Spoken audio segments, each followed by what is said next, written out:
Alors, je pense que tout le monde a vu hier ou entendu parler, à minima, de l'allocution de Macron, allocution extrêmement alarmiste, allocution un peu va-t-en-guerre quand même, sur la situation, la guerre qui dure de la Russie contre l'Ukraine. Je sais pas ce que vous avez compris de cette allocution, mais moi, ce que j'en ai compris très clairement, ce que j'en comprends,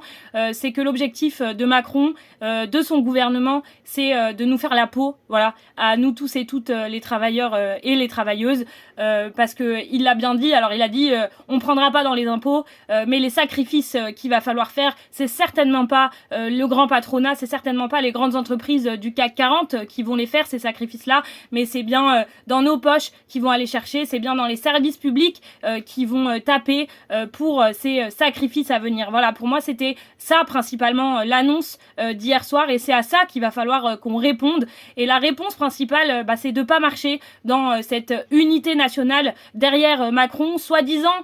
pour les peuples, pour le peuple ukrainien, mais franchement, en termes de liberté, en termes de soutien à des populations, Macron, ça fait presque 2 mandats, c'est quand même une grande blague quand on voit rien que le soutien indéfectible qu'il a donné et qui donne encore à l'État d'Israël pour sa politique coloniale en Palestine. Donc voilà, cette unité nationale,